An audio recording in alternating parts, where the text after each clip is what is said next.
¿Cuáles son los indicios en tu vida que explicarían tu tendencia homosexual?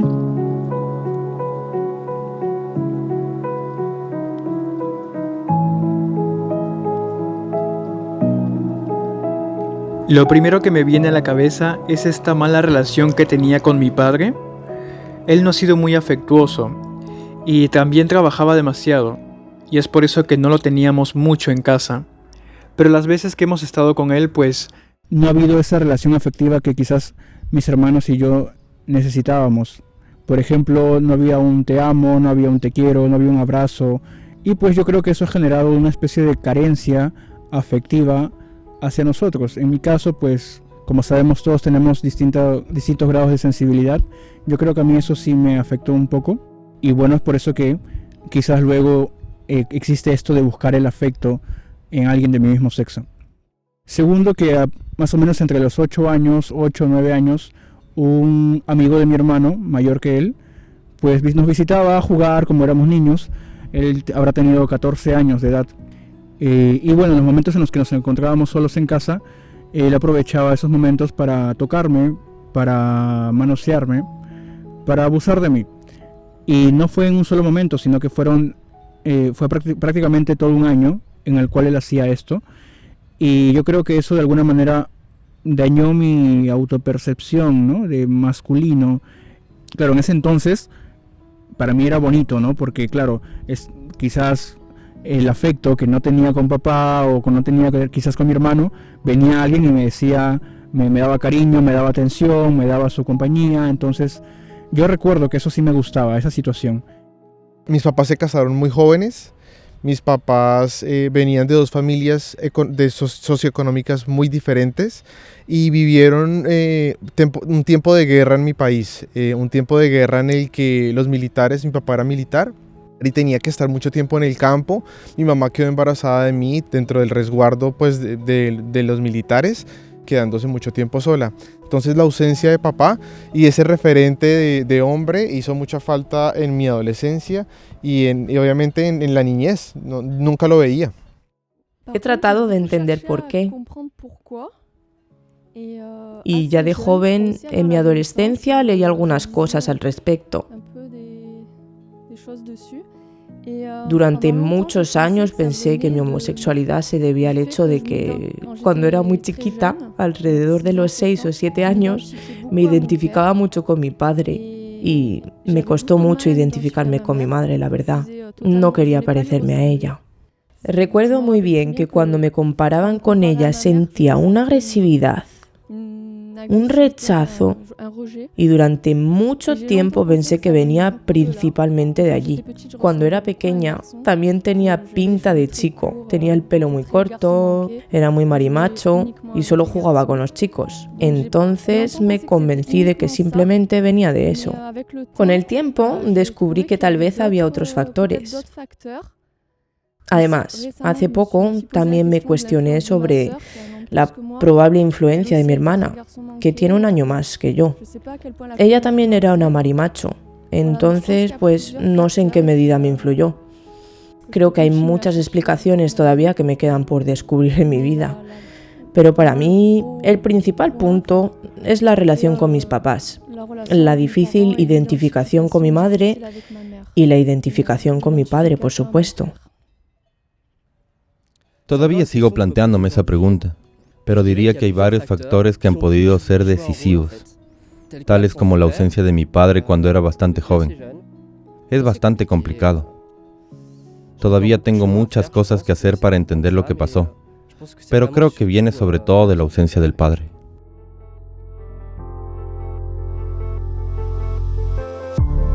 ¿Te hubiera gustado ser una chica y eras afeminado de pequeño?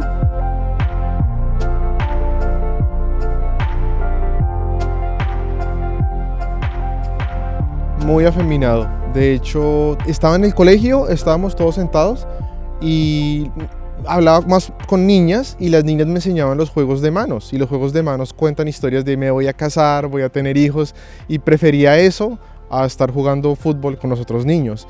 Claro, el choque fue que para mí eso era muy natural y era muy divertido. Llegaba a la casa y empezaba a jugar con juegos de niñas que contaban historias de niñas para niñas. Mi papá y mi mamá se asustaron hartísimo y esto también me asustó mucho a mí. Y siempre fui muy femenino, siempre fui muy delicado, siempre fui como muy llorón, muy sensible. A veces caminaba como niña y eso me daba pena, o a veces tenía actitudes como niña. No me gustaba que me pegaran ni pegar puños. Una vez en karate, en clases de karate, una niña fue la que me estaba como pegando en clases de karate y yo tenía mucho miedo de poder pegarle. No, nunca he tenido este deseo de ser mujer. De niño sí recuerdo que había momentos en los que cuando mi hermano y yo nos queríamos disfrazar de nuestros papás. No recuerdo exactamente si yo escogía, porque estaba muy chiquito, pero sí recuerdo que era yo el que me disfrazaba de mamá. Mi hermano se disfrazaba de papá con su ropa, yo de mamá. Pues claro, sin lugar a duda. Incluso hoy, mi vida hubiera sido un poco más simple. Sin embargo, echando la vista atrás, creo que de hecho está bien ser un chico y voy aprendiendo a aceptarlo, a amarlo y a no querer imaginar o esperar ser una chica. Alguna vez lo pensé y pues sí me hubiera gustado también. Admiro mucho la belleza de la mujer y admiro mucho a las mujeres, entonces pues sí también me hubiera gustado, ¿por qué no? ¿Cuáles fueron las canciones y películas fundadoras en tu infancia y adolescencia? Lo que me causó más influencia en referente a mi homosexualidad fue la cultura Disney. Disney y todas sus películas fue lo que me hicieron sentir literalmente como una princesa. Me crié con una hermana y 2 primas y toda la adolescencia me la pasaba viendo Cenicienta, Ariel, Pocahontas, La Bella Durmiente. Y llegó un momento en que no encontré referentes de hombre y dije, qué interesante vivir como una princesa, qué lindo cómo las cuidan, la atención que tienen. Mis hermanas y mis primas son muy lindas, entonces llamaban mucho la atención y dije, yo quiero ser una princesa. Lo segundo es el anime. La cultura japonesa influenció en mí fuerte. Películas o series como Ranma y medio, en el que era un hombre que se echaba agua caliente y se convertía en mujer, para mí eran unos referentes divertidísimos porque me sentía raro en mi cuerpo y veía a Ranma y medio tan feliz volviéndose mujer y volviéndose hombre que dije, pues ahí hay una solución. Y Sailor Moon me gustaba mucho porque siempre me habían gustado el tema de los astros y los poderes, me encantaba lo estilizado de las niñas, cómo se vestían. Lo otro fue Caballeros del Zodíaco. Hay un personaje de Caballeros del Zodíaco que se llama Andrómeda, que es un personaje afeminado, y entonces era muy divertido porque me sentía muy identificado con él, y de hecho cuando jugábamos con mis amigos, él era el que siempre yo me pedía. Me acuerdo muchísimo de La Sirenita, me encantaba La Bella Durmiente, también La Cenicienta. Después en mi adolescencia, bueno, pues me identifiqué muchísimo cuando salió Miss Congeniality. Amaba la música pop de México como Jeans, Mercurio. Siempre fui como muy de pop y siempre me han gustado las historias románticas. Bueno, crecí delante de la televisión.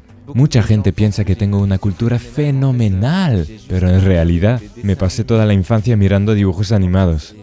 Yo era tintinófilo, como se dice, es decir, fan de Tintín.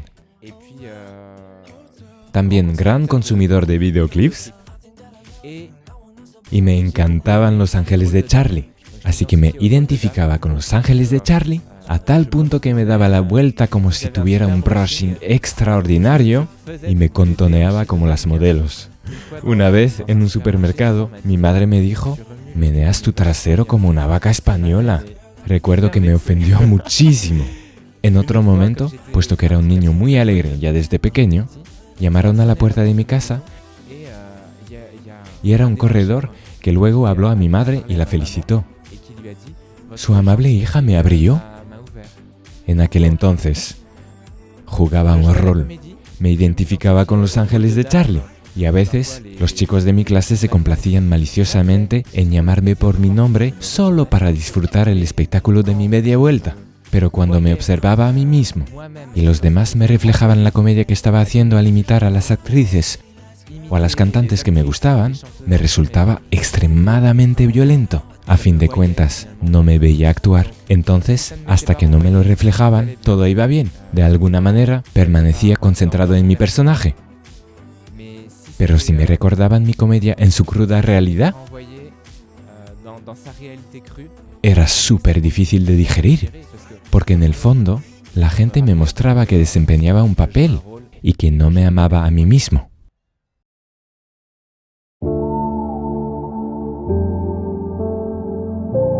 ¿Se nace homosexual?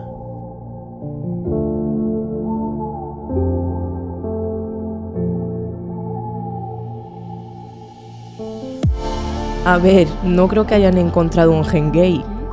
Y no creo que uno nazca homosexual, sino que la homosexualidad está vinculada con nuestra historia. Pero nuestra historia no comienza al nacimiento. Ya que hemos pasado 9 meses en el vientre de nuestra madre, así que también creo que tal vez hay cosas que se están desarrollando en ese momento. Yo pienso que la homosexualidad es un misterio, y misterio que podemos tratar de entender, pero tal vez nunca sabremos por qué somos homosexuales. La verdad es que no sé. No lo sé porque hay indicios que muestran que está ahí de nacimiento,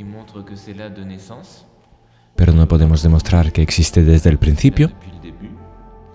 Y luego hay indicios que muestran que apareció en el transcurso de la vida, por lo que no tengo la respuesta. Sin embargo, lo que a mí me interesa es hablar de la realidad. Eso sí, la tendencia homosexual existe. ¿Desde cuánto tiempo y por cuánto tiempo? No tengo la respuesta. Pero prefiero al menos reconocer que es una realidad de la sexualidad de algunas personas. Y luego, en un rincón de mi cabeza, apoyo más la tesis de la homosexualidad adquirida que la de la homosexualidad innata. Pienso que uno se vuelve homosexual, uno se vuelve transgénero. Hay distintas circunstancias, hay distintas situaciones que una persona puede vivir en su infancia o adolescencia que de alguna manera, ya que se ve que hay cosas muy comunes entre las personas que tenemos tendencia homosexual, se puede decir que son como terrenos, ¿no? Como terrenos que inducen y poco a poco originan que la persona tenga atracción por el mismo sexo. Yo no me atrevo a decir que son causas, porque al decir que son causas, estás hablando que inmediatamente hay efectos. Entonces, hay personas que han pasado tal situación o han carecido de tal situación y no necesariamente han terminado con tendencia homosexual, con atracción al mismo sexo. Entonces, por eso digo que no me atrevo a decir que son causas. Pero sí terrenos comunes, situaciones muy parecidas en algunos casos y en otros. Empecé a crecer y empecé a ver que mi mismo cuerpo me daba pena. Me daba pena porque lo que pensaba yo y lo que mi cuerpo sentía eran cosas completamente diferentes. Tenía miedo de verme al espejo, tenía miedo de cambiarme, de verme a mí mismo. Sentía que lo que pensaba, muchas veces que eran sentimientos femeninos que me habían enseñado, no correspondían con un cuerpo de hombre como el que yo me veía todos los días en el espejo. Pues tal vez voy a soltar una bomba de la verdad, pero creo que la homosexualidad ontológica, es decir, de nacimiento, no existe, y que la madre de la homosexualidad, es decir, la atracción erótica hacia las personas del mismo sexo, es la transidentidad. Y lo veo en mi propia vida e incluso en la vida de mis amigos que se hacen llamar homosexuales y que en la adolescencia y luego en la edad adulta no cuestionan su identidad sexual.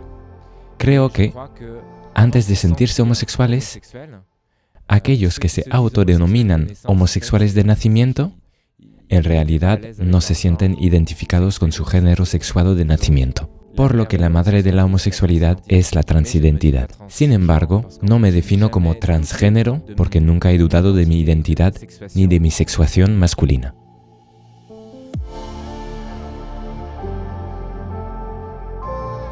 ¿Ya se te ha ocurrido que tu homosexualidad podría ser temporal?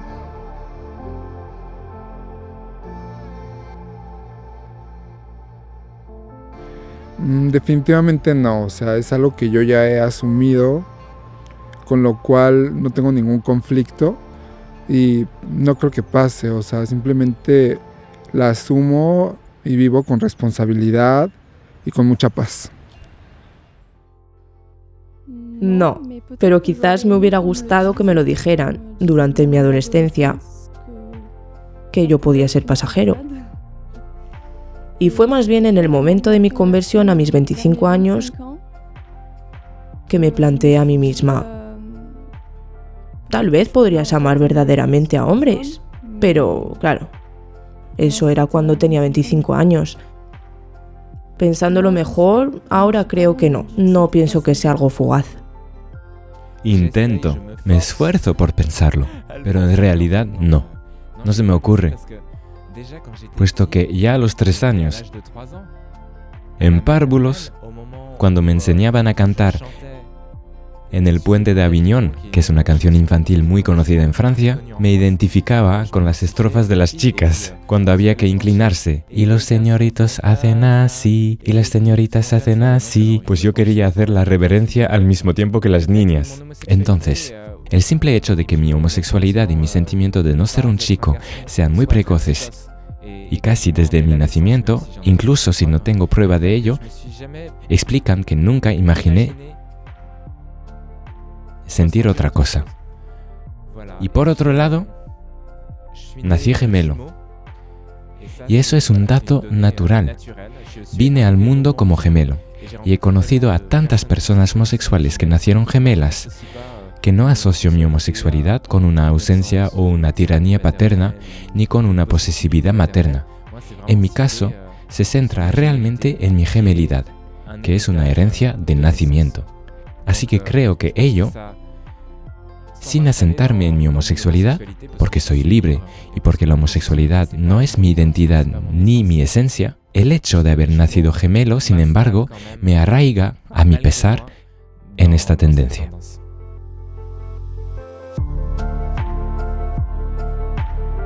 ¿Crees que puedes cambiar de orientación sexual?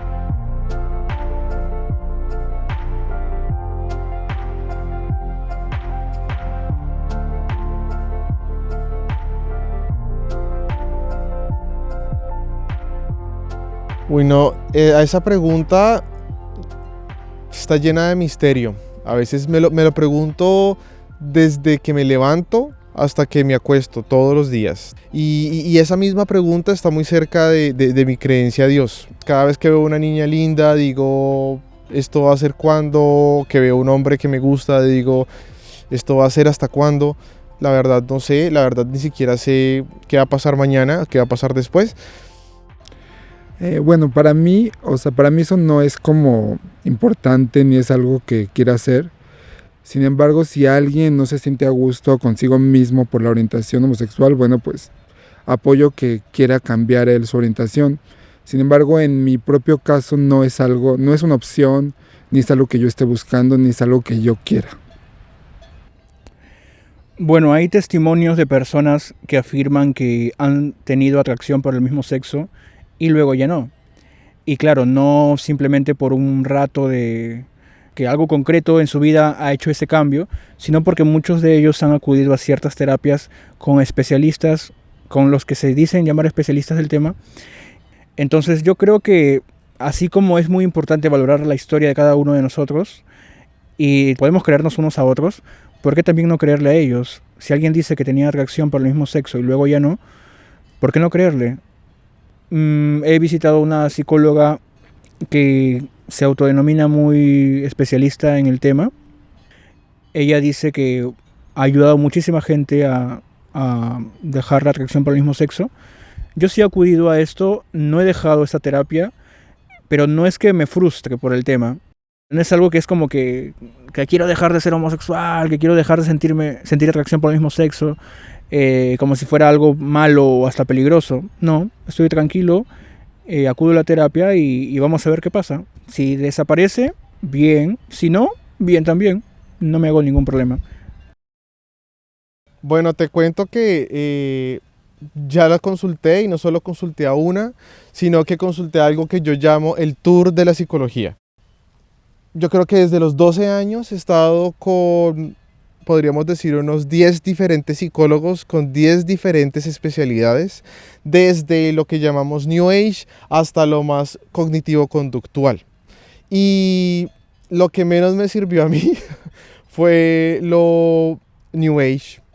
Yo personalmente he recibido consejos de personas que dicen que son profesionales y lo que generan es más miedos y más dudas y más expectativa de que algún día te puedas recuperar, o por el contrario te generan más fantasías, ya sabiendo que nuestra comunidad homosexual es bien fantasiosa. El tiempo lo dirá. Hoy, dado que siempre me he sentido chica, creo que nunca cambiará realmente. Tengo que aprender a vivir simplemente como lo hago ahora. A lo mejor cambiará un día, pero no pienso que cambie.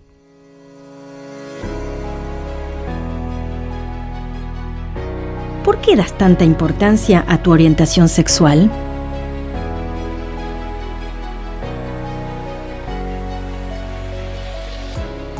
Bueno, porque es parte de mí, de mi personalidad, entonces pues no es que le dé tanta importancia, sino que como es parte de mí, la asumo como tal. Para mí es importante estar como integrado, tener un equilibrio, sentirme bien conmigo mismo. Por eso es que le doy esa importancia.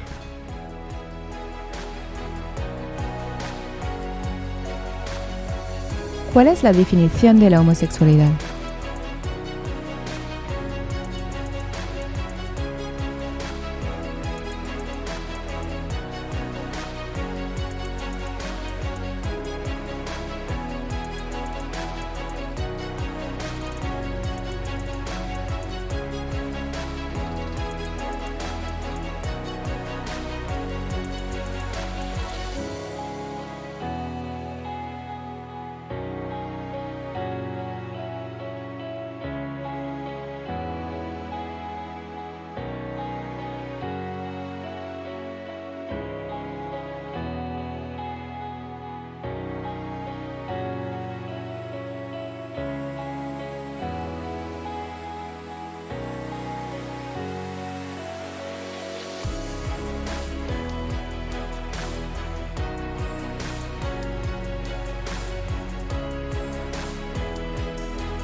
Hola, las vacas locas. Ahora bien, en cuanto a la homosexualidad, examinaremos el término porque es extremadamente interesante. Fue inventado en el año 1868 por un húngaro llamado Kert Benyi. Por lo tanto, se trata de un término muy reciente. Y de hecho, la palabra homosexualidad en sí es un cuento. Porque es una mezcla de griego y latín.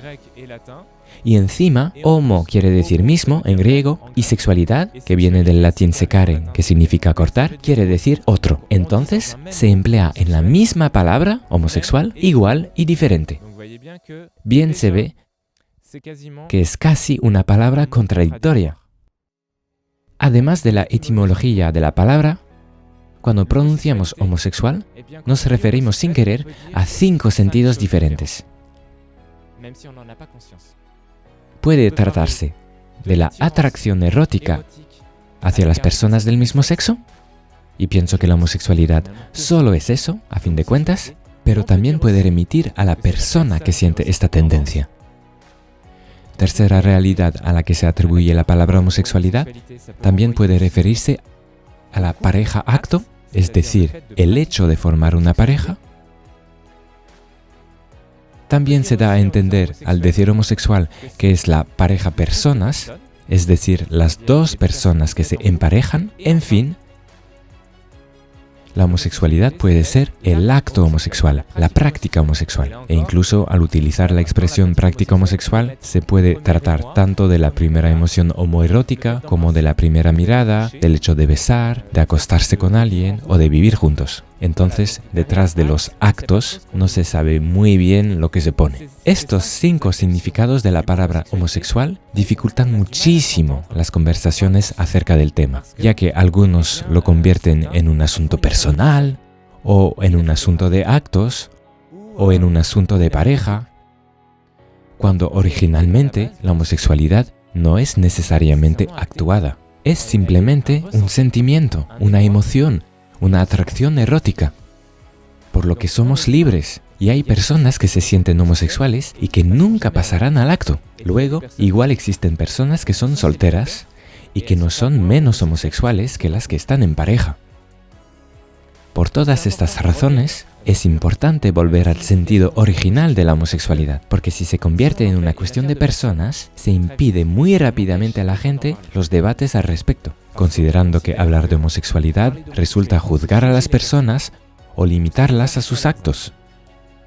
Por ejemplo, la ex ministra francesa Christine Boutin fue enjuiciada cuando dijo, pensando citar la Biblia, que la homosexualidad era una abominación. Y enseguida, algunos activistas LGBT, lesbianos, gay, bisexuales y trans, se lanzaron contra ella, aprovechando la vaguedad que rodea la palabra homosexualidad para sobreinterpretar su afirmación como Christine Boutin dijo que los homosexuales eran una abominación. Así que ya veis, cuando conversamos con alguien sobre la homosexualidad, debemos especificar de inmediato de qué estamos hablando. ¿Me estás hablando de la tendencia homosexual? ¿Me estás hablando de la persona que siente esta tendencia? ¿Me estás hablando del acto homosexual? ¿Me estás hablando de la pareja acto, del hecho de salir con una persona del mismo sexo? ¿Me estás hablando de la pareja personas? Porque no debemos juzgar a las personas. Sin embargo, podemos juzgar los actos.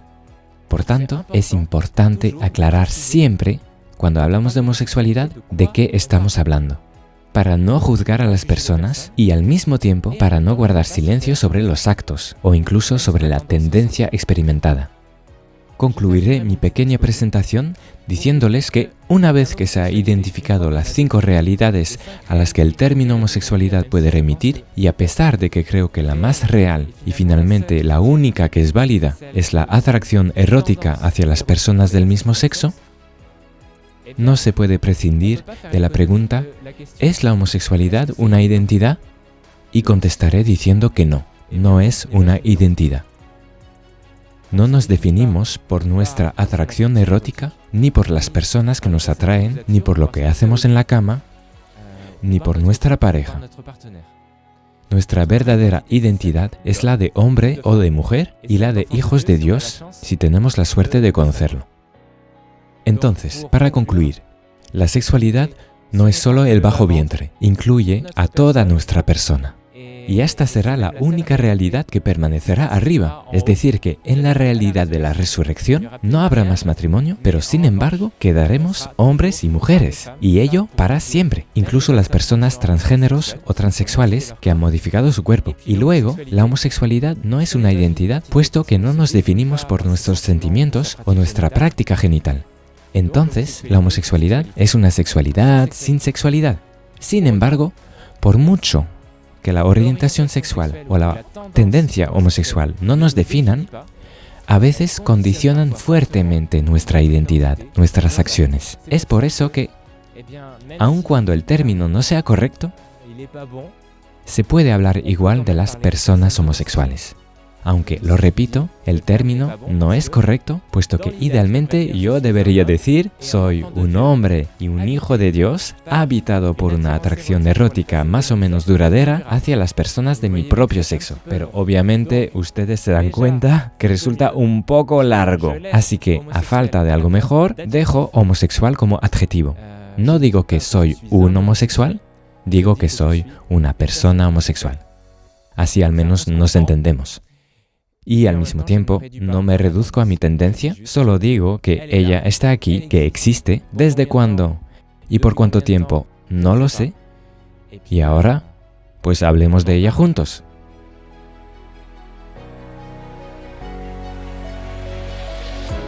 ¿Por qué la homosexualidad femenina es más invisible que la homosexualidad masculina?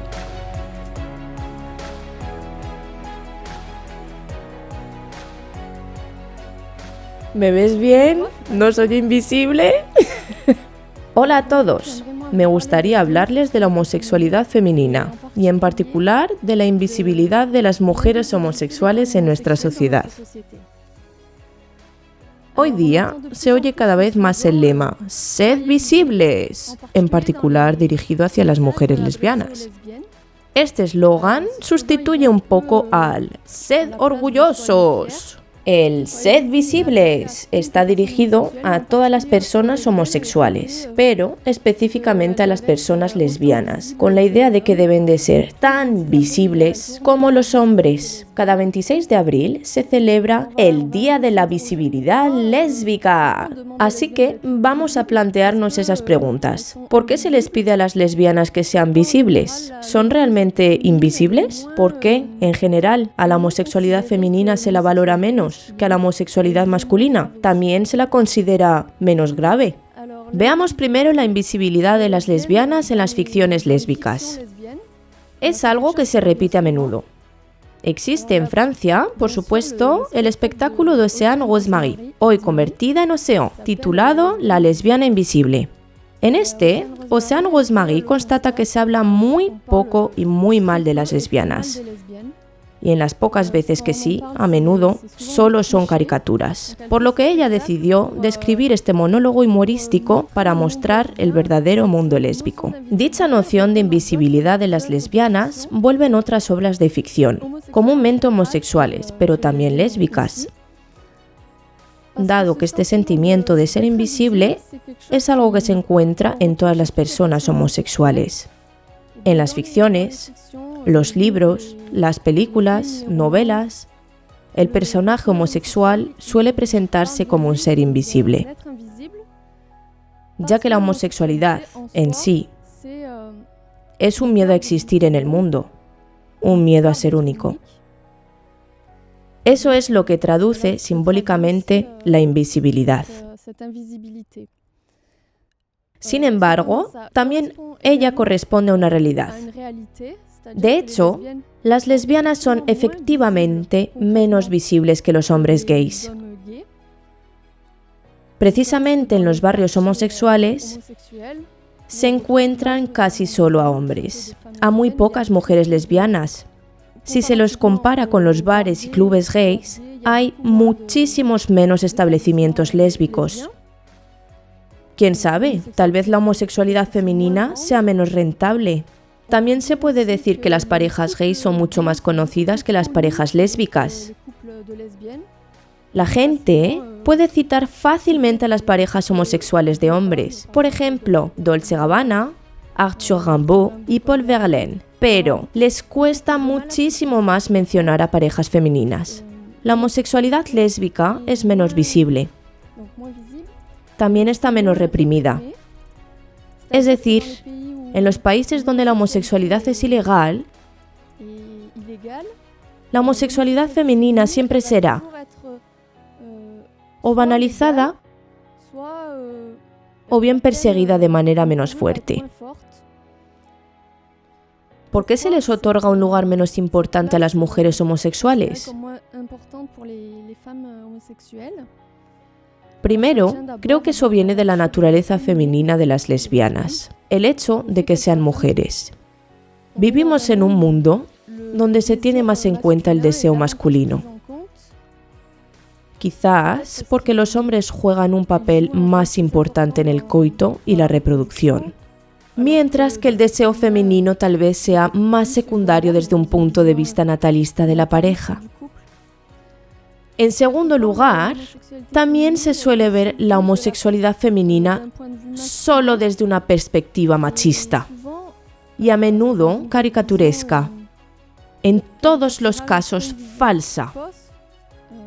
Por ejemplo, mediante la pornografía. El lesbianismo corresponde a una fantasía de hombres, en la que las mujeres lesbianas no se identifican en absoluto, por lo que ello reemplaza el verdadero lesbianismo. Lo hace invisible y oculta otra homosexualidad más auténtica y que corresponde más a lo que viven las lesbianas. Por ejemplo, si se ingresa la palabra lesbiana por internet, se llega directamente a los sitios pornográficos. La homosexualidad femenina es reducida a la pornografía. Los hombres también tienden a considerar la homosexualidad femenina como una moda pasajera. Algunos de ellos la toman poco en serio.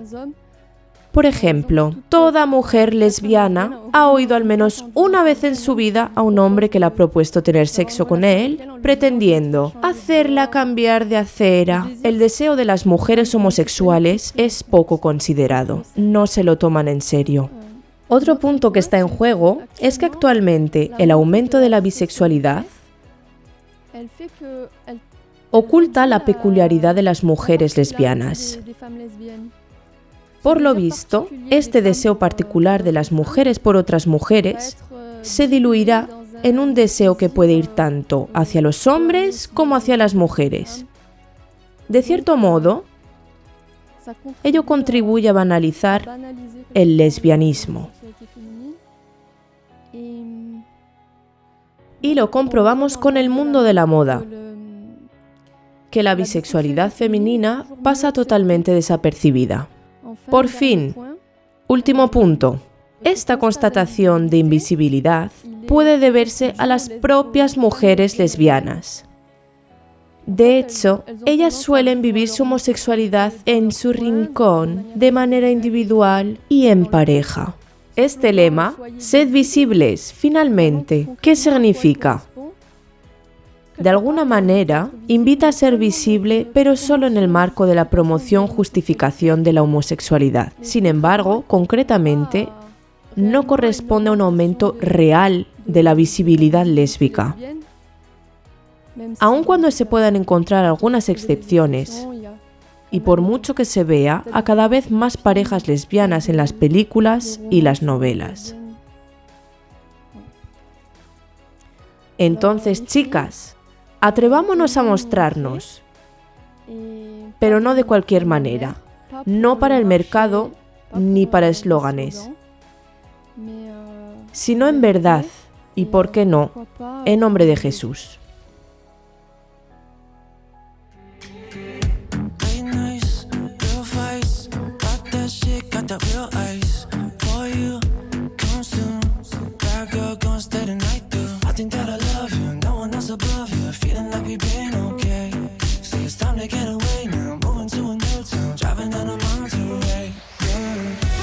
¿Es la homosexualidad antinatural?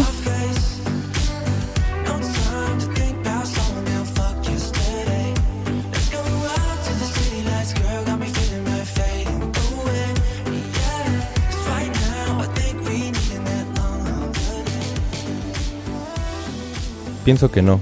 Si no es natural, es desde el punto de vista, diría, de lo que se llama el pecado original. De lo contrario, en sí, sentirse chico o sentirse chica, o teniendo una atracción por el mismo sexo, creo que ha existido casi desde siempre.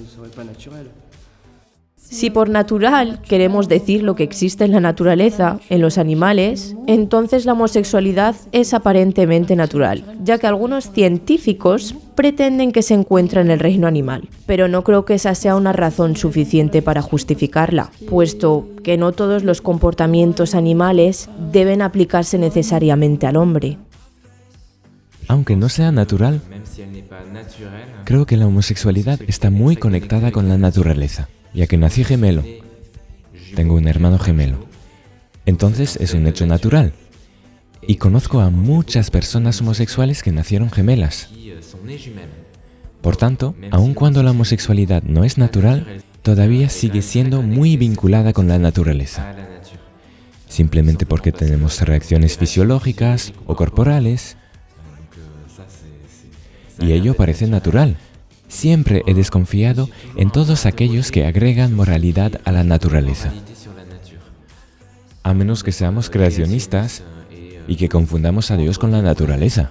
El hecho de que algo sea natural no significa que sea justo. Muchos católicos consideran que una cosa es injusta porque no es natural. No es católico pensar así. Aunque la creación fue creada por Dios, está contaminada por el mal, por la violencia. Hay mucha violencia en la naturaleza, incluso si esta no es intencional, ya que ningún animal mata por el mal.